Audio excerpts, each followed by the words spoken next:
Jinwoo n'a absolument plus rien à voir avec celui qu'on a connu au début de la saison 1 et à mon avis il fait désormais partie du cercle très fermé des personnages les plus badass qu'on a pu voir dans un anime slash manga et ce n'est que le début de son histoire. Salut à tous, j'espère que vous allez bien, je suis Rodway Senpai et aujourd'hui on va discuter de ce premier épisode de cette saison 2 de Solo Leveling. Sung Jinwoo est donc de retour pour ce début d'année 2025 et dès le premier épisode on décide de nous mettre des combats et de nous rappeler à quel point le personnage principal est devenu balèze. Ce premier épisode débute sur un élément banal du quotidien, étant donné que la mère de Jinwoo est malade, c'est à lui de gérer les réunions parents-prof de sa petite sœur. La scène où il va rejoindre sa petite sœur va d'ailleurs insister sur le changement physique que Jinwoo a vécu, à tel point que celle-ci commence à se demander s'il s'agit bien de son frère. Pendant sa discussion avec un des professeurs de sa petite sœur, celle-ci viendra à demander à Jinwoo si en cas d'éveil de pouvoir pour Gina, donc sa petite sœur, s'il la pousserait à devenir une chasseuse comme lui. Évidemment, même avant qu'il donne sa réponse, je pense qu'on savait tous ce qu'il allait dire. Il est plus que bien placé pour savoir à quel point être chasseur est dangereux. Donc comme on s'y attendait, il répond que non, et suite à cela, la prof lui demandera une faveur. Il s'agira de convaincre une de ses élèves d'abandonner l'idée qu'elle a de devenir une chasseuse. Cette fille, on l'a déjà vue en saison 1 et aujourd'hui on apprend qu'elle est de rang E et par conséquent il sera quasiment impossible pour elle de vivre de ce travail. Pendant que Jinwoo discute avec la jeune fille, Hwang Dong-soo vient de faire son arrivée au pays accueilli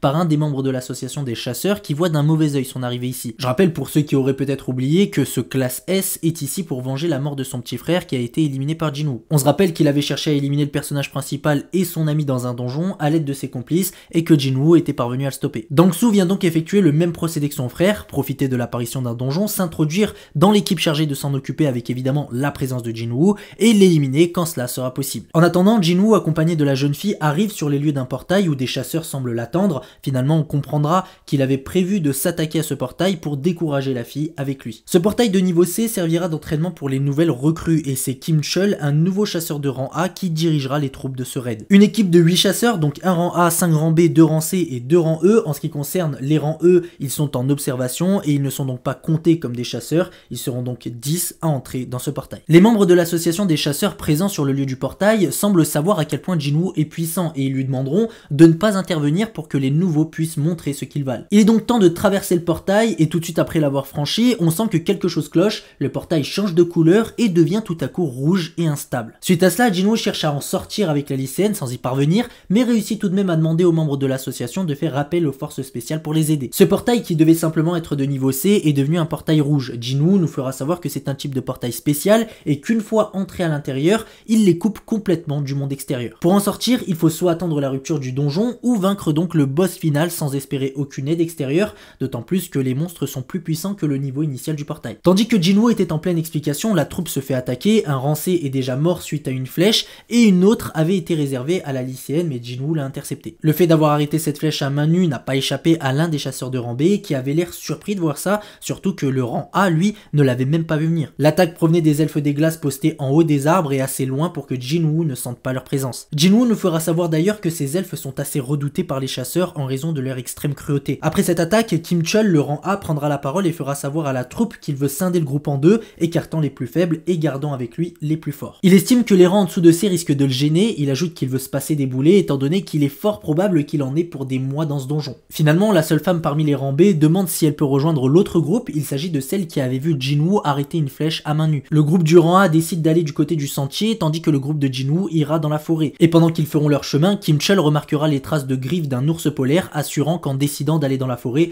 Jinwoo avait condamné son groupe. Mais bon, il se demandera quand même pourquoi un rang E est leader du groupe alors qu'un rang C et B en faisaient partie. Il n'aura pas le temps d'y réfléchir plus longtemps vu que des ours polaires ont fait leur apparition et il est temps pour lui de montrer ce qu'il sait faire. On va voir rapidement qu'il s'agit bien d'un rang A vu comme il a rapidement éliminé l'ours qui l'avait attaqué. Du côté du groupe de Jinwoo, Park leur fera savoir qu'il est dangereux de rester dans la forêt car au vu des traces qu'il y a sur les arbres, ils sont dans le territoire des ours et qu'ils risquent de se pointer. Jinwoo répondra que c'est une bonne chose d'être sur le territoire des ours car au moins les ours sont leur seule préoccupation, les plus dangereux étant les elfes et leurs ruses. Après cette discussion, Jinwoo fera quelque chose qui confirmera les doutes que Park avait à son égard. En effet, face à ce froid, il leur donnera à chacun des vêtements adaptés alors que selon le rang C, même les chasseurs de haut rang ne peuvent que sortir 2 ou 3 éléments et en plus de ça pas ouf. Face à tout ce qu'il est capable de faire, les autres membres vont commencer à lui poser des questions, sauf qu'évidemment il ne peut pas leur révéler la réelle nature de ses pouvoirs, mais que contre leur silence et le fait qu'il ne pose plus de questions, il les sauverait tous. Et c'est là qu'un ours polaire va faire son apparition et que Jinwoo va devoir passer en mode assassin, tandis que d'un autre côté, le chef de la guilde des tigres blancs est arrivé sur les lieux du portail rouge. Lui aussi nous dira que seuls les rangs A et B peuvent espérer s'en sortir et que tout semble reposer sur Kim Chul. Sauf que l'un des membres de l'association des chasseurs présent présent précédemment lui fera savoir que Jinwoo, qui commence petit à petit à se faire un nom d'ailleurs,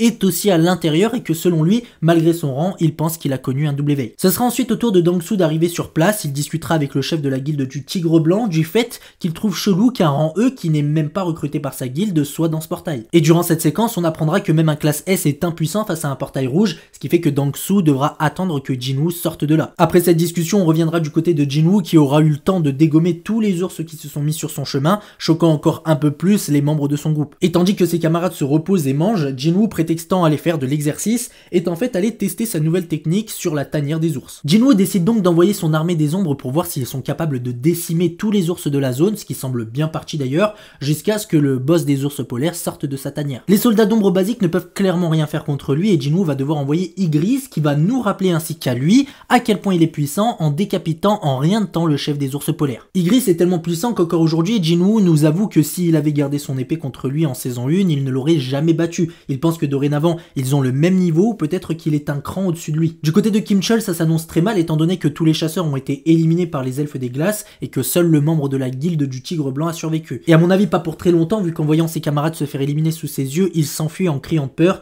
tandis que ce qui semble être le chef des elfes des glaces le regarde assis sur son cheval aux côtés de ses hommes en haut de la montagne. Bon voilà tout pour cette première partie de la review et maintenant on va terminer la vidéo sur quelques questions qui restent pour l'instant suspens. D'abord j'aimerais qu'on discute d'un truc que je trouve super chelou, il s'agit du fait que Jinwoo n'a pas dévoilé directement à Kim Chul et le reste de son groupe qu'il était capable de gérer le problème dans lequel ils étaient. En effet, Jinwoo savait dès son entrée dans le portail qu'il y avait quelque chose qui n'allait pas. Ensuite on apprendra qu'ils sont en fait entrés dans un portail rouge de niveau A et que seuls des chasseurs de rang A et B peuvent espérer en ressortir vivants. Jinwoo durant son explication nous fait comprendre qu'il était parfaitement au courant du pétrin dans lequel ils étaient et a donc estimé que garder son secret était mieux que sauver des vies. Je pense qu'il aurait été préférable et qu'à partir du moment où il avait compris que ça n'allait pas être aussi facile que prévu, de faire savoir à tout le monde quel niveau il avait réellement. Après, vu ce qu'il a vécu et ayant vu certains comportements de chasseurs de plus haut rang qui n'ont pas de pitié pour les chasseurs de rang inférieur, je peux comprendre que Jinwoo a voulu savoir à qui il avait affaire avant de révéler son secret. Le problème c'est qu'on a vu à la fin de l'épisode que tous les chasseurs de rang B sont morts et que Kim Chul va très certainement mourir étant donné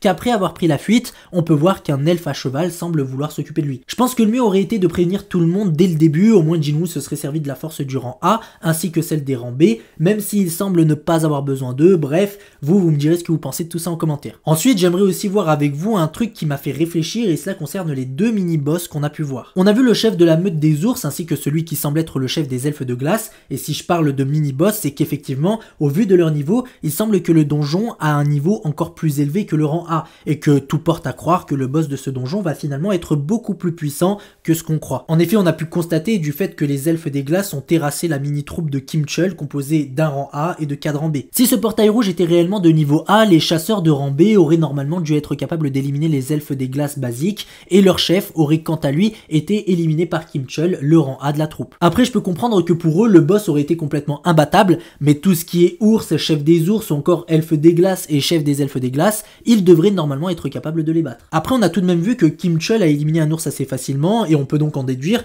que les autres ours qui sont venus les attaquer ont été éliminés facilement, ce qui suggère que les ours sont d'une moins grosse menace que les elfes et ça se tient étant donné que même Jinwoo nous a fait savoir qu'il a préféré être sur le territoire des ours que sur celui des elfes des glaces à cause donc de leur ruse. Donc selon ce qu'on a vu, je pense que les ours basiques sont de niveau C, le chef de la meute des ours polaires de niveau B, les elfes basiques de niveau B aussi grâce donc à leur intelligence comparée aux ours et je pense que le chef des elfes des glaces lui est de niveau A. Vous me direz aussi ce que vous pensez de tout ça en commentaire. Donc pour moi le boss de ce donjon ne peut pas être un niveau A au vu de la force qu'ont les mini-monstres capables de décimer une troupe composée de 4 rangs B et un rang A. Le dernier truc qui commence à me hyper petit à petit concerne un élément de l'épisode qu'on a très rapidement vu passer, je parle du moment où ces deux personnages ont parlé des fameuses fourmis dont on a déjà entendu parler en saison 1. Il est clair qu'il s'agit d'un réel problème si des rangs S semblent autant s'en préoccuper. On peut même voir que plusieurs rangs S semblent se trouver devant soit un macabé, soit la fameuse fourmi dont il parlait. On nous fera savoir qu'une fourmi a été retrouvée dans la mer. Les deux personnages craignent qu'elle s'essaye au vol, ce qui semble être le cas déjà, mais pour l'instant, elles ne vont pas loin, mais ils ont l'air d'avoir clairement peur qu'elles aillent